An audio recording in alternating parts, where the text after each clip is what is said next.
Hello, this is Bob Wells here, and welcome back to the Undercurrent Stories podcast. And a special warm welcome to any new listeners. Today, I'm joined by a truly remarkable guest, Rachel Barker. Rachel's a leading expert in art restoration. From Rothko to Lichtenstein, Rachel reveals the science, ethics, and emotion behind restoring such masterpieces. And before we hear from Rachel, just a quick reminder to subscribe to our podcast or follow it, depending on what the podcast platform's terminology is. If you're on Spotify, I think it's follow. And also, if you want to come on to our website, undercurrentstories.com, you can sign up for our newsletter, which you'll get when we put out new episodes. And the other thing is, if you think you've got any friends and family that might get something out of the episode that you're about to listen to, please share it with them. It's great to have new listeners on the show. So this is our 154th episode. We've got very many topics that we cover. One of them is music, and I think we've had roughly about 17 guests on.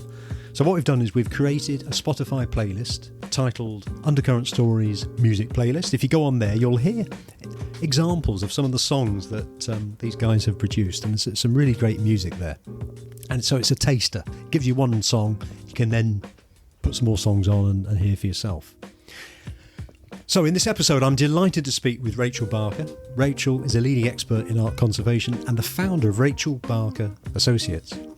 With a career spanning decades, including over 20 years at the Tate, Rachel has restored some of the most iconic works of modern art, from Lichtenstein's Whaam to the vandalised Rothko Seagram mural. Rachel shares her personal journey from growing up amid the Troubles in Belfast to developing a deep love of art and science that led her into the world of restoration. We explore how her early exposure to art, her academic path, and her technical skill set came together in a career that balances meticulous science with deep respect for creative legacy. So whether you're an art lover, a science enthusiast, or just curious about what goes into preserving cultural heritage, this episode will open your eyes, I hope, to the unseen side of the art world. So let's dive into the conversation. I hope you enjoy the episode. Hello and welcome to Undercurrent Stories, Rachel. Hi, Bob. Hi. Nice to meet you. Nice to meet you too. Great to have you on. And I'm really pleased that our mutual friend, Tim Clare, made these introductions. Yeah, he's a great guy. He knows a lot of very interesting people, clearly. He does. He's been very good, actually, on the podcast. He's introduced me to quite a few people. So if I'm running short of guests, which I wasn't on this occasion, he said, why don't you speak to so-and-so? Good. Well, I hope I do him proud then. I'm sure you will. Now, before we talk about your sort of interest in art and art restoration, Rachel, could you just tell us a bit about yourself growing up and you know, what sort of sparked your interest in what you do now? So I grew up in Northern Ireland, in Belfast, during the Troubles, as they're known as. So yeah, I had a bit of an interesting childhood in that sense. My father, I was born in London, but my father got a job at the Ulster University in the late 1960s. And my mum and dad and I moved over there. I was about 2 years old at that point. And my father taught at the art college. My mother was a painter and my father was a printmaker. So my father taught printmaking at the Ulster University, and I grew up in a house surrounded by art and, with two parents who were practicing artists and both taught art. So it was very difficult not to be inspired by their professions. I just caught the bug, really. I did art at school. I really enjoyed it. I did an A-level in art and I did very well in that A-level, and I sort of had ambitions to go to art college. But my father was quite strict at the time, and he, having taught at the art college, felt that in the sort of in the mid 1980s, when I was sort of thinking of going to art school, there was really not very much future for art school graduates at that point. Things were pretty low in terms of the economy. Northern Ireland was still in a lot of trouble. And so he encouraged me to go and study an academic subject instead. So I then went to Leicester University and did an art history degree. So that's my childhood in a couple of minutes. And that's how you got into it. It's interesting, isn't it, art at school? I was, in quotes, not very good at art. Yeah. And I think, I'm not sure how much that was down to the teacher saying I wasn't much good at art, or actually my enthusiasm, or a bit of both. But we used to find that certain people would just have it. They would just be naturally there. They'd always be up there at lunchtime and all the rest of it. And others of us would be either playing sport or trying to be rock stars or whatever. Yeah. And it's interesting. Well, I think I had good teaching, actually. I went to a school called Methodist College, which was a very interesting school. It was quite progressive. It was an interdenominational school, even though it was originally opened by Methodists. And it was a boarding school and a grammar school. And it was, I think, teachers with ambition went to teach at Methody, and so they, as it was known as Methody, and it was paraphrased as Methody. And the art department was quite big and it was quite dynamic. And I had a particularly inspiring teacher called Anne Price Owen, and I can remember just listening to her talking about paintings and thinking, wow, the kind of insights she gave into painting were just extraordinary, and that opened up whole other dimensions in, these kind of flat objects that were stuck to the wall. And I sort of really wanted to be validated, I think, by her. So I made artwork to try and catch her eye, really. So, that was my experience at school. But yeah, absolutely. There were a lot of kids that sort of used art classes to catch up on gossip and talk about sport and talk about, which boyfriend they got off with at the weekend, etc. I was diligent and scribbling away. The style of art that before we talk about the restoration, in terms of the style of art, what sort of style of art sparked your interest? Or when you were younger, was it everything? And what do you do now in terms of your own art? What's your favorite? I don't make art at all. I mean, I'm one of these lucky people who get to look at extraordinary art every day. So that's enough to put you off making anything, really. The kind of art that I really enjoyed looking at when I was young would definitely been, I was definitely more of a sort of edgy person. I was sort of into indie music, and I was quite a left field thinker. So and also I was very fortunate in so much as my parents had introduced me to so many different types of art that I sort of, and also talked to me about it. And so I had quite a solid understanding of why abstract art existed, for example. So I was quite interested in artists like Rothko from a very, very early age. So sort of that level of abstraction. But I also liked a group of artists who were working in Vienna at the end of the 19th and early 20th century called Gustav Klimt and Egon Schiele and Felician Rope. So those kind of artists who weren't abstract, they were sort of figurative artists. They were incredibly decorative, and I that appealed to me as a young person as well. So it's kind of like a huge range, really. Yes. Yeah, so nothing, you didn't sort of get into sculpture or anything like that? No, not particularly, although I really loved sculpture. My parents had a friend called Carolyn Mulholland, who was is a Northern Irish sculptor, and I really loved her work. But no, I was always much more interested in two-dimensional art as opposed to three-dimensional. Yeah. And what sparked your interest in restoration? When I was at school, I wanted to be a medical illustrator. Wow. There was such a thing in those days. I mean, I'm going way back. I'm giving my age away now, but I'm just about to have my 60th birthday. So, congratulations! Thank you. So, in the sort of early 1980s, I was kind of trundling around to lots and lots of different exhibitions, really, and getting very interested in art. But I also had this real strong interest in biology as well. But my biology teacher at Methodist College, Mr. Pace, absolutely couldn't stand me because you had to partner up in biology classes. And I was partnered with a very, very bright girl called Kelly Greer, who, whilst I was looking down the microscope and not drawing representative cells from a cross-section of a rat gut. I was drawing every single cell, and I was even shading them so they were in 3 dimensions.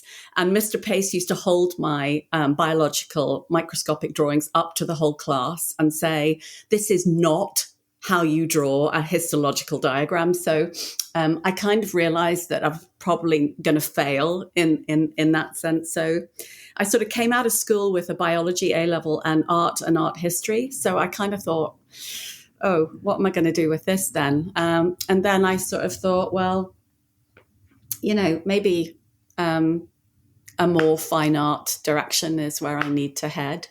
So, but again, my parents were very keen on me not doing practical art and becoming an artist. So art history, I took the academic route and off I went and had a great 3 years studying art history. I really loved it. And when I was there, I thought, what can I do? Because I also had quite a technical brain. So someone suggested to me that I should think about restoration. And I went to Leicester museums and met a woman called Jenny Dancy, who was the conservator there. And she said, why don't you come along once a week, sit and watch me in the studio and see if you like this profession. And I did. I spent a year volunteering in the conservation department at Leicester Museum, completely fell in love with it, then applied for postgraduate study in Newcastle and got on the course and did a 2-year MA studying the conservation and restoration of fine art.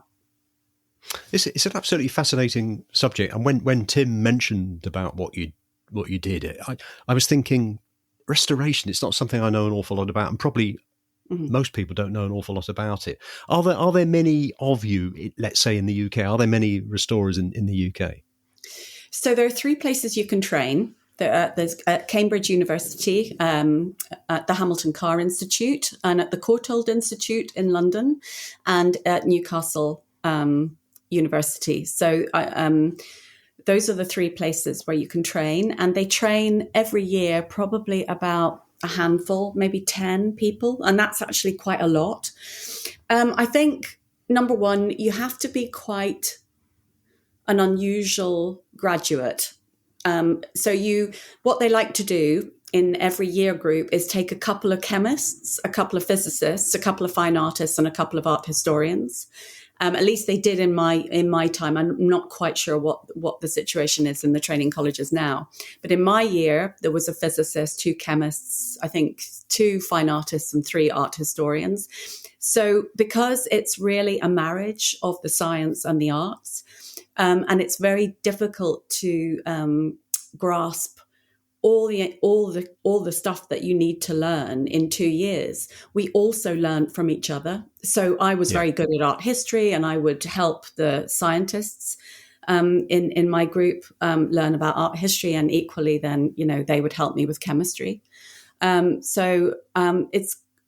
got to have an interest in the sciences as well as the arts, and you really have to communicate that very convincingly to the interview panel. And I was very, very lucky. I got accepted onto one of the courses, and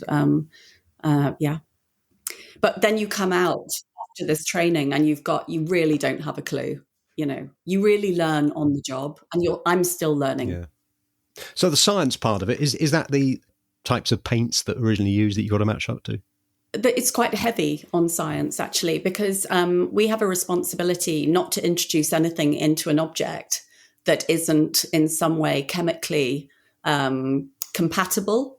So you have to really understand material chemistry and the physics, how materials interact, in order to make safe decisions about the materials you use to conserve an artwork. So we're kind of like a bit like doctors in a way. We sort of have to study medicine and available medicines and know a bit about pharmacology like they do, in order to ensure that our patients, which are paintings, not people, are not detrimentally affected by the treatments we perform on them and the materials we introduce into paintings.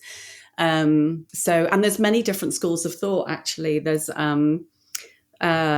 Southern European conservators tend to use a lot of natural materials for that very reason. They think that introducing sort of foreign modern materials can only be detrimental. And the American school of thought is very much about, we follow developments in chemistry and in the sciences, and we take materials from all aspects of science and technology, and we introduce those into paintings if indeed they seem appropriate. And in Britain, we tend to be a bit sitting on the fence. We tend to sort of take objects one by one, and we think carefully about what would be the best material for that painting, be that a natural material, something very similar or akin to the materials that the artist has used, but also we're very open to using new technology as well. So the obvious question is, if I go to an art gallery and I see a painting staring at me of a face, let's say, and it was originally painted in the 17th century, will it have definitely been restored during that time? How many times would it have been restored? If you go to an art gallery and see a 17th century painting on the wall, it'll almost certainly have been cleaned.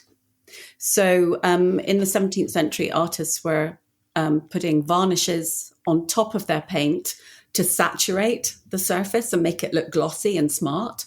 And those varnishes react badly to agents in the environment, such as light and heat and oxygen. So, and they change and they become dark. So they will start their life as a clear, transparent material that goes on the surface.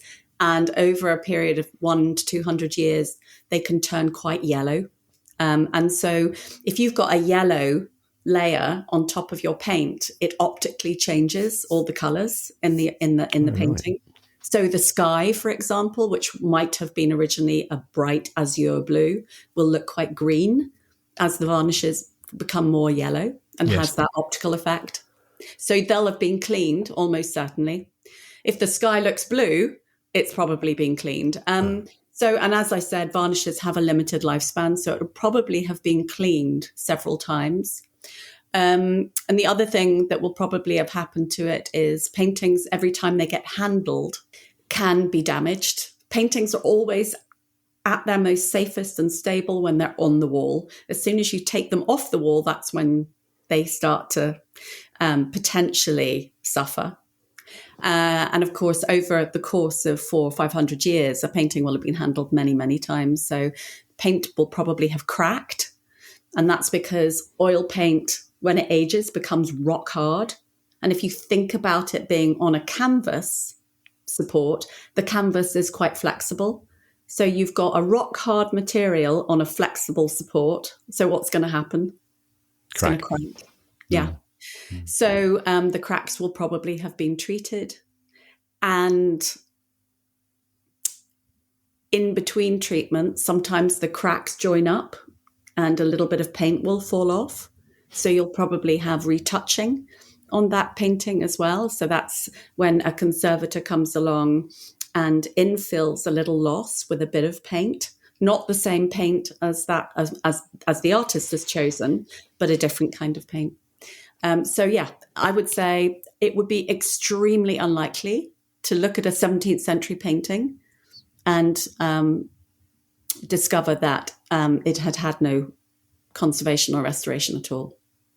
And when you get a painting to restore, what do you first look for?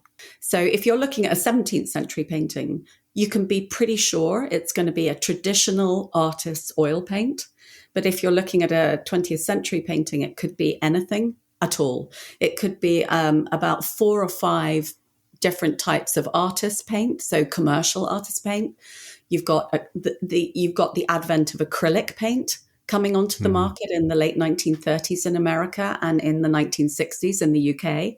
So I'd be looking to distinguish what kind of paint it is for a start. And because I understand how different paints age, I would then think, right, if it's an acrylic paint, I'd be looking for X.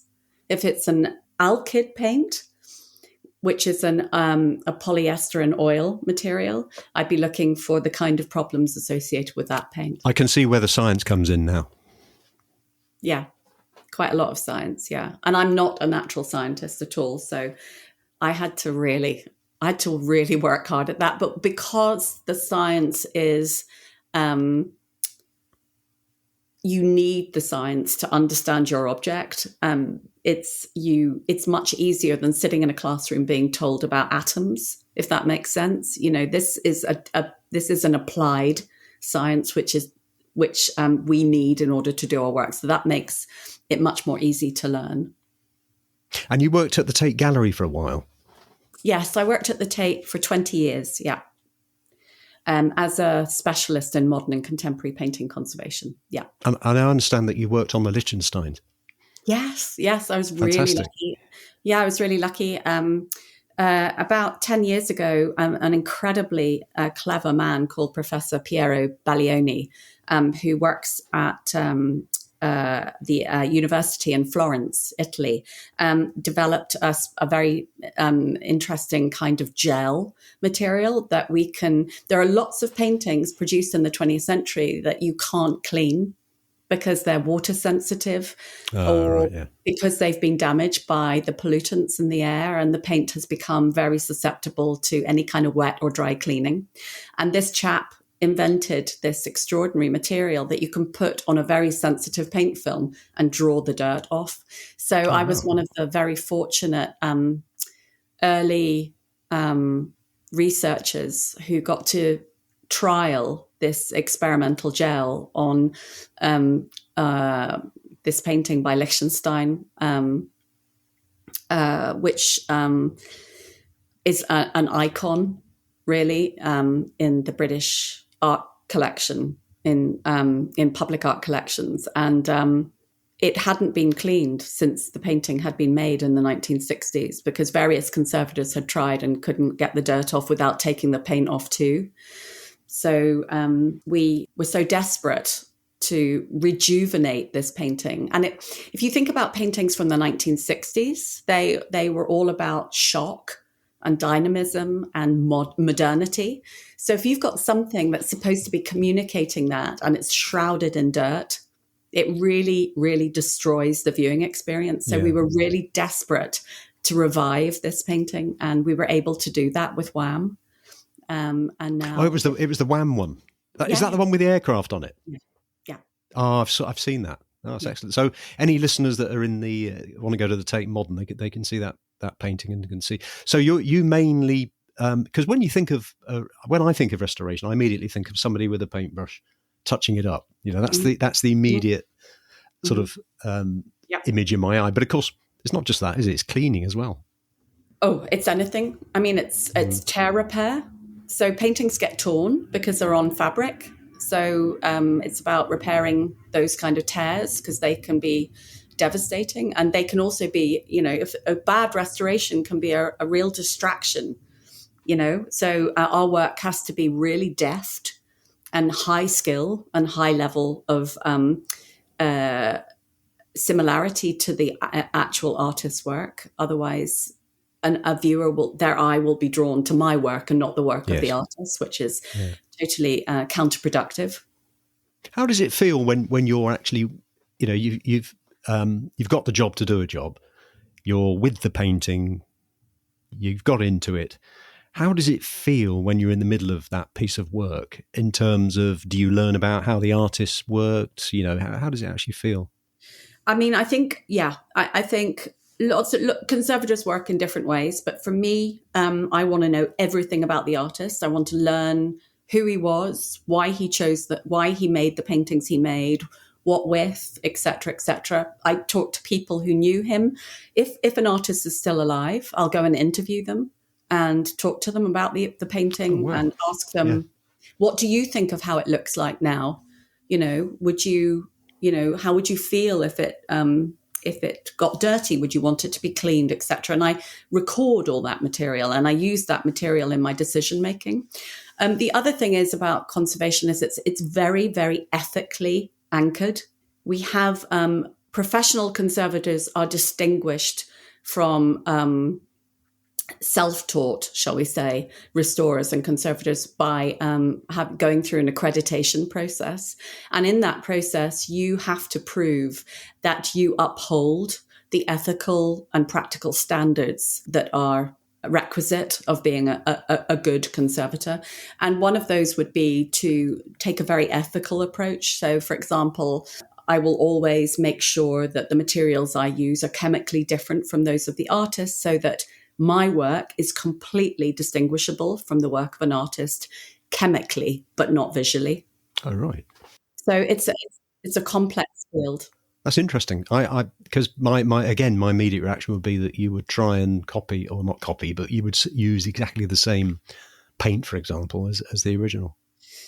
No, because your work would then become almost fused with that of the artist, and that would be an unethical approach. Yeah, no, I get that. I can understand that. Our work separate. Yeah. Can you tell us about any paintings that were particularly challenging and what you had to do? Yeah, so I can talk about paintings in the public domain. I can certainly talk about work that I did at Tate. I think, one of the works that I'm best remembered for treating is probably the vandalised Rothko. So in 2012, a young Polish man came into Tate Modern and he vandalised one of Rothko Seagram murals. The Seagram murals are an incredibly important cycle of paintings in Tate's collection. And he tagged it with graffiti ink. And one of my colleagues got to the Tate very quickly that Sunday afternoon, tested the ink and realised that it had dried rock hard. And Rothko is a very particular painter because he uses a lot of interesting and sometimes non-traditional materials in his paintings in order to create these sort of transcendental images. He's very concerned with giving a viewer an opportunity of moving into his paint surfaces and discovering a new sort of realm almost. Rothko's paintings are very well worth reading about. A lot of the people tend to look at Rothko's work and think, well, I could do that. Anybody could do that. Yeah. But actually, they're incredibly complex structures made of many, many, many different layers of material in order to create that very particular effect.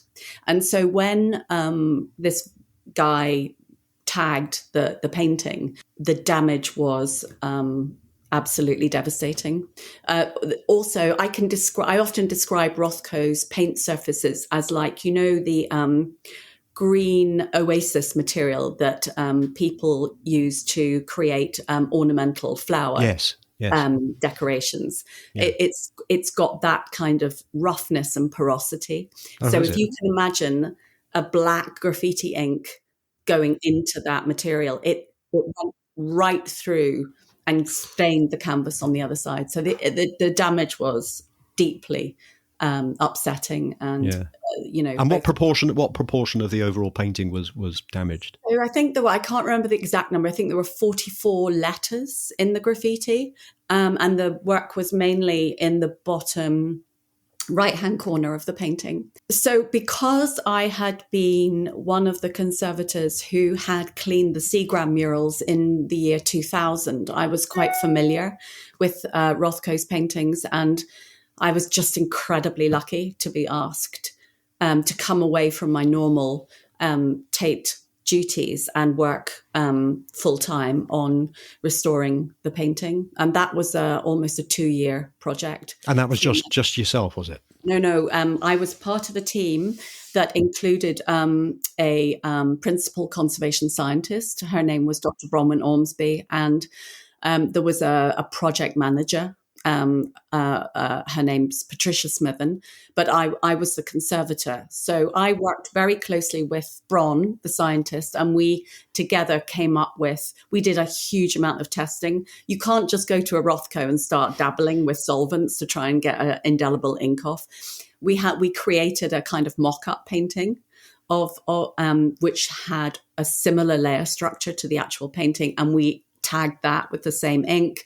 Then we used that to try and get the graffiti ink off. Eventually, we came up with a combination of chemicals that enabled the ink to be very, very slowly swollen and removed from the painting. It was a long job. It was months and months and months of me looking down the microscope and removing tiny, tiny amounts of sometimes I would have to, just to get a tiny, tiny amount off, say 2 or 3 millimeters square, it would take 10, 15 applications of the solvent to gradually etch away the ink and to recover Rothko's paint surface underneath. Yeah. So, and in some areas, as I said, the ink had gone right through the structure of the painting. And in those areas, I could only take off what was on the surface. And then I had to do some very complicated retouching over the top to hide all the residues that were left in the painting. And how did it feel when it had been done? I can't really describe the feeling. I do remember that Bron and I went and sat in the gallery soon after it was rehung with the other Seagram murals, so back in its ensemble. And our one goal, of course, the whole institution, our goal was to reunite this painting with the ensemble and to allow visitors to come into the room and not go immediately to the painting that had been all over the news and was all over the global press. We wanted our visitors to come back in and just see it amongst the other 9 or 10 paintings on display. Is that why you were having your glasses of champagne? Yeah, well, we didn't have any champagne because we were very, very anxious to know what the public would make of it. And on the first day, this group of school kids came in and they walked straight past the painting. They weren't bothered by it at all. And we just thought, yes. Seal of approval. The vandalism has gone. No one sees it. No one's taking any notice. So it's back where it should be amongst its family of other paintings, and no particular emphasis on that one painting. More that you can go in now and experience all of them together. There must have been some learnings from that experience, I guess, in terms of the for future issues that you may have. God forbid that should ever happen again. I think the institution learnt a lot from that experience. One of the wonderful things about Tate is that you can go in to the gallery and a lot of the paintings are not protected by glass, so that you can have a real tangible and tactile, almost tactile experience of the artist's work. When there's a sheet of glass between you and the painting, it's a very different experience. And because most artists want the viewer to see their paint surface firsthand, Tate is a very special institution because it allows its public to do that. But, obviously that then can sometimes make a painting vulnerable. But luckily, Tate has a lot of security. Now there is a permanent guard at the door of the Seagram murals. I think we all learnt from it, never to be repeated. Where can people see some of the restorations that you've done? Well, mainly at the Tate, because now I'm working in private practice and I work for private collectors. So obviously my work is no longer visible to the public, but mainly at the Tate. I've also worked at Southampton City Art Gallery as well, if anybody's down that end of the world. The collection there, I was working on from 1994 to 1999. But I think Tate really is the place to go, and not just my work, but the work of all of my ex-colleagues in the conservation department. Because of course, there's not just me. There's a team of about 10 conservators just specialising in painting conservation. Not all specialising in modern and contemporary, but modern and contemporary and historical painting. And the work you do now, Rachel, with Rachel Barker Associates, could you just give listeners a bit of a sort of overview in terms of what you do? The business is co-run with my co-director, Dr. Percy Dara-Kanawala, who is an art historian and artist, and we work very closely together. And we offer our private collectors a collection care service. So basically, we will go to a collector's home, we will examine their collection, and we will carry out any necessary conservation and restoration treatments. But we also offer ongoing care of that object. So when it goes back on the wall in the collector's home, there may be particular environmental issues that need to be addressed in order to ensure the preservation of that object. So we may advise on pest management, environmental control, light level control, dehumidifiers, that sort of thing. Humidifiers, et cetera. Yeah. And there are also lots of very fancy bits of kit now where we can monitor conditions in a collector's home. We can actually put little data loggers into the frames of paintings and monitor conditions within the frame of an object. Yeah. If we feel it's... And you can see that remotely, I guess, can you? We can see that remotely, yeah. Yeah, so we don't have to be in the south of France, for example, to see what's happening with a collector's particularly vulnerable work. Yeah. So, and we also, I work closely with a paper conservator. So I only specialize in paintings on canvas and panel. And I have a colleague who works with us, Melissa. She is a specialist in treating modern works on paper. It sounds like we've only really just scratched the surface of the canvas on this one, Rachel. We could talk for hours. If we've got any listeners who are interested in sort of getting into art restoration, perhaps as a career, what advice would you give them? Well, I mean, I think it's an incredibly fulfilling career, and it's certainly suited to people who enjoy learning about the sciences and the arts. Do bear in mind that there are very few jobs. Once conservators get a job in a museum, for example, they tend to stay there.